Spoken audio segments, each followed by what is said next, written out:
Where to, dear? I think we should go to the seaside, perhaps for an ice cream. Oh, lovely. On BMW's new F900 XR. Yeah! Ridiculous.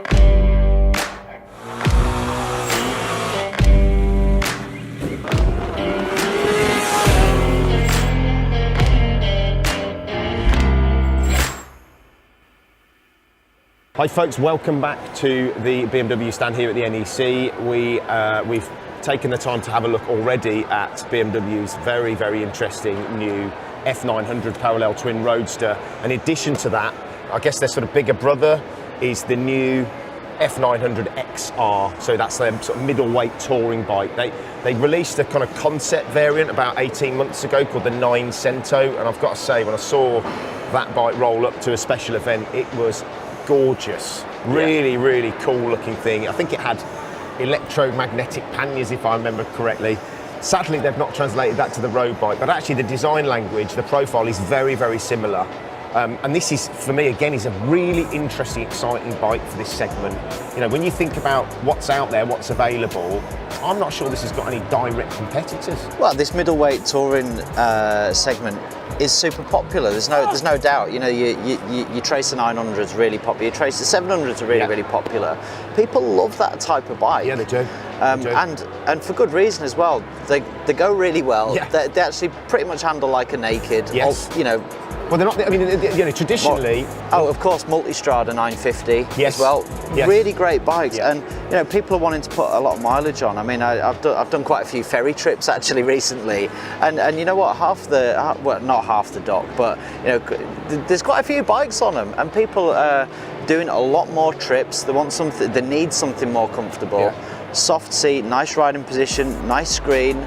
Good engine, but also handling well as well, because you know you're going to travel all the way to Austria for those good roads. Sure. And you know you don't necessarily want the reason a Honda Goldwing, do you? In some respects, you've got, you know, Yamaha have got a lot to be thanked for, I think, because they've kind of driven that market a little bit. But the reality is, you know, the way that manufacturers are looking at the model selection and the type of bikes they're producing has changed enormously. You know, what a lot of people want, including myself, is you kind of want a bit of a Swiss Army knife for a bike. You actually want a bike that you could sit on for 5 hours, but also that if you want to go for a blast, it's agile, it turns well. Yeah. You know, I mean, you're absolutely right. If you're going to get on a ferry and I mean, I went, you know, south of Spain. I need a screen. I like heated grips. I love cruise control. So, Chris, thanks so much for your time. I know we've just spoken very briefly about the F800, F800 900R, and I was sort of fascinated to get a sense of how that differs from the new XR. You just talk me through how they kind of, you know, how they compare in terms of riding experience. Yeah, it's a funny thing because, essentially the backbone of the bike is the same. You know, they're based on the same chassis, the same engine. Surprisingly different feel to the two bikes. You know, the 900R feels more at the sports bike end of things. It's a real nice flowing through fast bends, but in town this thing feels actually a little easier to handle because you're a bit more sat up, big wide bars. Yeah. And this is almost a more childish bike. It really surprised me, this thing. I had so much fun every time I got off it, even comparing it to the S1000 So it's big brother. This thing was a hoot. It was an absolute riot to ride. So at slow speed, really easy, compliant, manoeuvrable, but actually when you go out onto the open roads, it's also a really enjoyable bike to ride at a higher speed. Exactly. It does that thing that a sort of sporty road bike should do. It makes you feel happy. It makes you feel like you're getting everything out of it. You're making me feel happy talking about it. Can you tell I was excited? And that's the thing. When you ride it as hard as you can, you're in the video footage, we were riding them hard, and right on the limit. There's plenty of feel, and the bike just feels like it's letting you know what's going on. So it's reassuring. You're never kind of intimidated by the riding experience at all. Absolutely not. It gave you confidence and just made you go out and hair around like an idiot. I love it. Chris has just sold me one of these. Somebody want to take my deposit?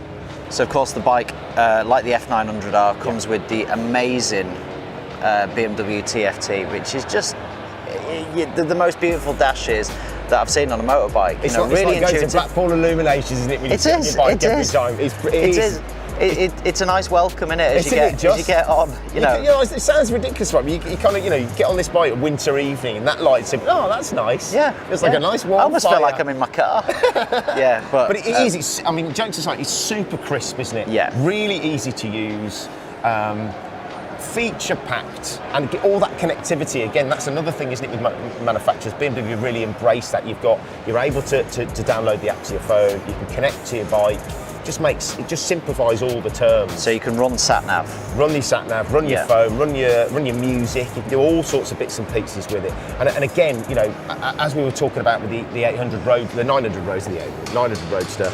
Most people are going to buy the TE, the Touring Edition, because you get so much more for your money. Yeah. And without banging on about value again, you know, this bike on the road, just under 10.4, with all of these toys. That's the sport version, then the touring version. Yes, okay, sorry, the touring version. So standard comes in at 9,365, and this one is 10,365. So effectively like for another £1,000 you get Riding Modes Pro, quick shifter, heated grips, cruise control. The list is very long. Yeah. So you are getting a massive amount of bike for your money. And like I say, a kind of incredibly usable tool for all types of riding, touring, going out for a blast, everything. And that I think is the key for me. I mean, it's a difficult one. I've come on over here and vacillated wildly. Do I prefer this? Do I prefer that? I don't know. I think you're a fan actually of that screen, Mark, aren't you? I'm a middle-aged man. It works as well. It works well. I love the fact that you just do that simple. to lift it up and down. I mean, that's great. I mean, we had a KTM recently, and you had to like get your Allen key out and unscrew the bolt, and then lift it up. And even then, it didn't work. You got to stop for 15 minutes. Get your tool bag out. Yeah, in the cold. So this is really, really good. I actually prefer the red, you know, being honest, but it comes in 3 different colourways, doesn't it? So it comes in a red, comes in a grey, and I think it comes in a black as well. No, there's a gold. Oh, a gold. Well, I'm not sure exactly what the BMW terminology for that colour is, but actually, you kind of think gold and you think, yeah, not so much. But in the flesh, that is a very nice looking motorcycle. Yeah. The other thing that they do quite nicely on this bike, and we didn't mention it in the F900R1, is that they do a really nice exhaust. You know, and we've talked a bit about exhaust getting bigger and bigger, and you know, sort of. Let's talk about exhaust. Yeah. So we're talking about exhaust. So it's quite a nice favourite topic. It's quite a nice exhaust on this one. It's got like a slash cut exhaust. Yeah.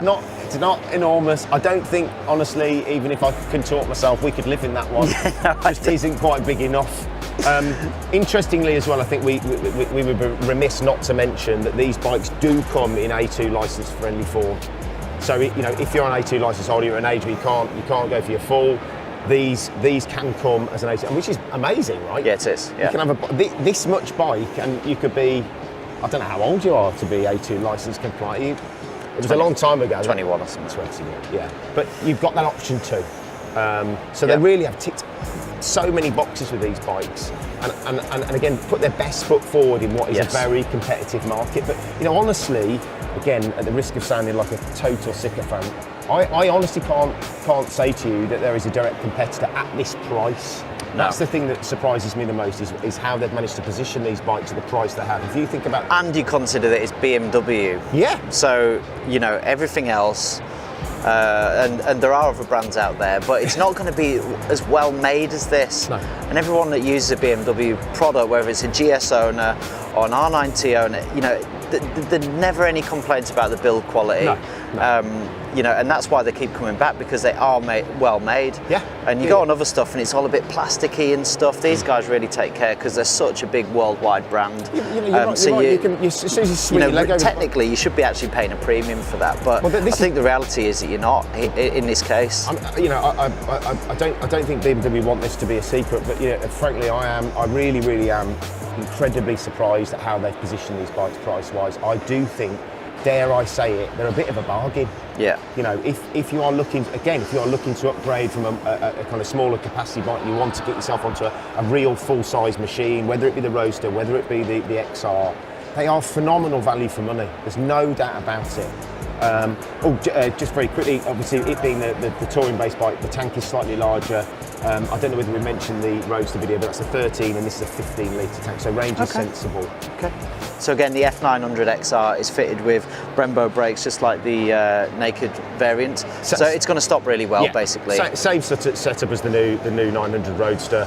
And the tyres are a bit more of a sport touring orientated. The T30R from Bridgestone, which is just a bit probably longer life tyre basically. And one other interesting piece of technical is that this is just 8 kilos heavier than its naked equivalent, which is very little, frankly, isn't it? It's probably like a big Christmas dinner. Or the difference between me and you. If you enjoyed the video, don't forget to like, please subscribe to the channel. Massive endorsement from me, incredible value for money. Yeah, so come along and check it out as soon as you get the chance. We'll see you in the next one.